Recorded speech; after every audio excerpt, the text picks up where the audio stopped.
Network. Today is a regular press briefing on content tourist.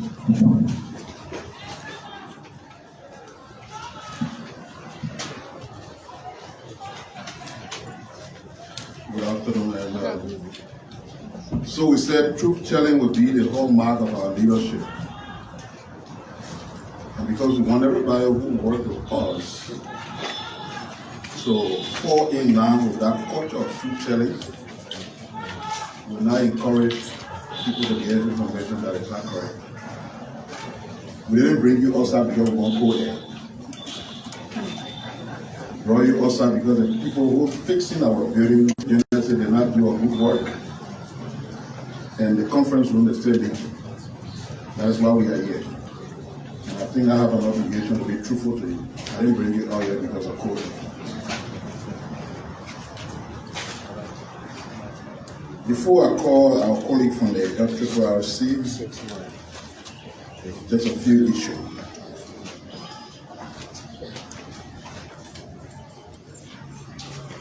President Walker issued an executive order creating an office for the establishment of the War and Economic Crimes Court.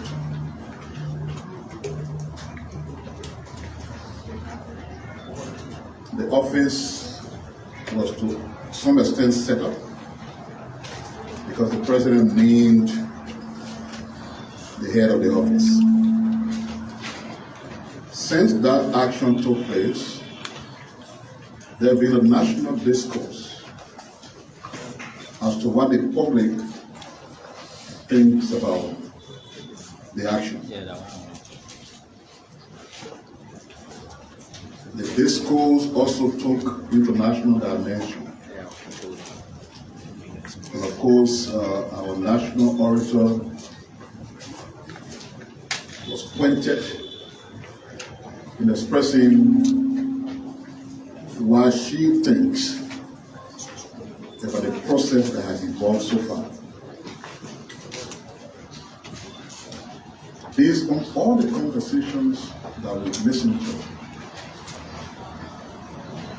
the government decided to take a stance that will make the process to be evolving.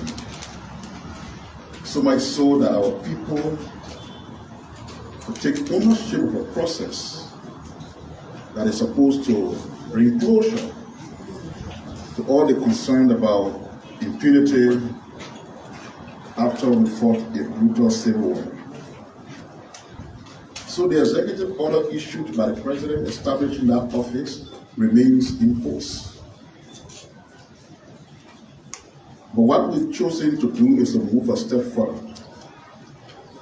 And that is to accept that we need to be more consultative,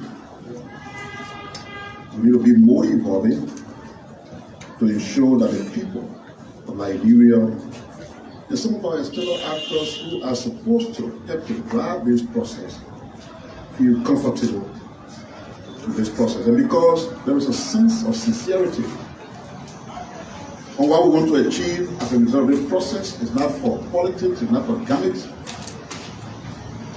The government chose to have a listening ear.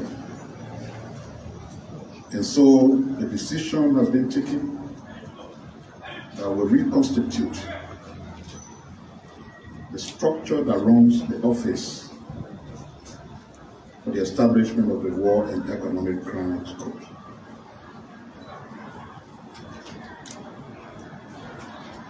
And I want to state that this decision stems from our desire to ensure that the process leading to the establishment or the constitution of the actors in the office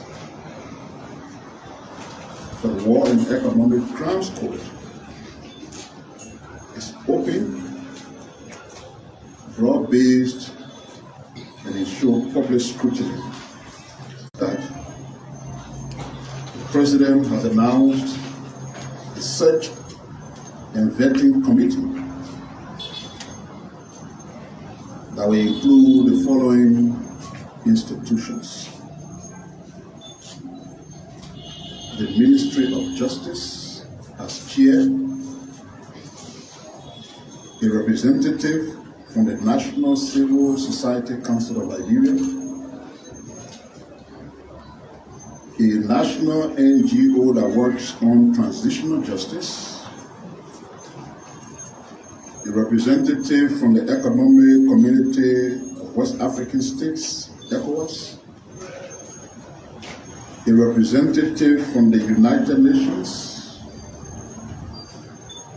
the Independent National Commission on Human Rights, the Liberian National Bar Association, the Interreligious Council of Liberia, and a representative from the African Union's mission to Liberia. The Search and Vetting Committee will, within 21 days after the establishment, which begins today, recommend to the President 3 candidates of proven integrity, knowledgeable of the Liberian Constitution and criminal law, and capable of working with the international community and the Liberian public in developing appropriate mechanisms, procedures, and processes attending the establishment of the Office for the Establishment of the War and Economic Crimes Court.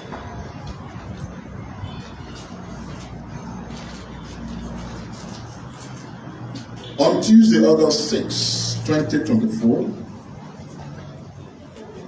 the acting executive governor of the Central Bank of Liberia, Mr. Henry F. Samoa, brought to the attention of the Internal Audit Department a real-time gross settlement transaction from the Central Bank of Liberia to the International Bank of Liberia. The amount involved in the transaction is $961,777 United States dollars, intended for onward transfer to a beneficiary account at SRB. Acting Executive Governor Samoa commissioned an investigation into the transaction led by the Internal Audit Department and determined that the nature in which the transaction was initiated, authorized, and subsequently transferred could have defrauded the government of Liberia. It could have also brought the Central Bank of Liberia to a potential risk of repayment in the amount of $961,777. The internal audit investigated the procedures and controls surrounding the reversal of the transaction relating to the GAL revenue account and the associated risk. Based on the internal CBL investigation, the amount of $961,777 was processed without evidence of approval of senior management of the banking department, of the journal entry ticket as required by the banking department manual. The intended beneficiary account established at the International Bank in 2018 has been credited with comparatively small amounts in the past. The General Auditing Commission, in this recent report of the CBL, captured the company that is said to have owned the account for being paid $55,000 without any evidence of any work performed. For the banking department are currently in police detention, ongoing investigation. Meanwhile, the investigation continues, and the executive governor, Mr. Henry Samoa, has commissioned the full audit of the Central Bank's real-time gross settlement transaction to determine compliance with policies. The press and the Liberian people will be updated as more information becomes available regarding the investigation.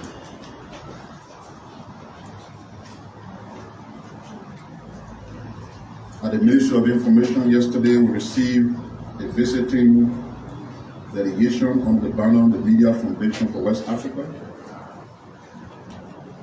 And they were accompanied by the head of the Center for Media Studies and Peace Building. Members of that delegation included Sulemani Ibrahima, who is the Executive Director of the Media Foundation, Raymond Aite, Program Manager of the same foundation, Professor Kwame Karikari, board member of the group, and Christopher Isigoso. They also include the president of the Nigerian Union of Journalists, and of course they were brought forth by Malcolm Joseph. We discussed the media landscape in Liberia. There are classification of different countries as far as the media is concerned. It's either the media is considered free, partially free, and not free at all. Liberia is considered to be in the partially free category. And one commitment I made to them as a Minister of Information, that we wanted to know all of the hurdles stopping us from being fully free. And that we assure them once we know those hurdles, if there's any legacy we want to leave behind, is to ensure that under our stewardship, Liberia gets elevated from that partially free status to a fully free society as far as the media and its operation is concerned. And because we take their visit to be very serious and important, at 4 o'clock today, I will lead them to meet with the president at the executive mansion. Proud to come in, we've been in cabinet. We've intentionally taken the decision to now be very regular in holding cabinet meetings so that we are able to look at what are the contending and attending issues that are evolving daily. So we decided to focus today's cabinet on domestic revenue mobilization, with the LRA being the main actor.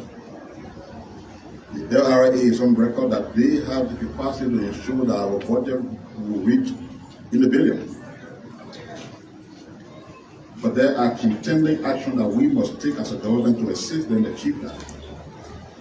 So we wanted them to drive us through, make a presentation of where they are, give us a picture of what they need, seek the endorsement of cabinet, and once they get the endorsement and those steps are sanctioned, they assure that all that is required to ensure that the budget reaches that point will be achieved.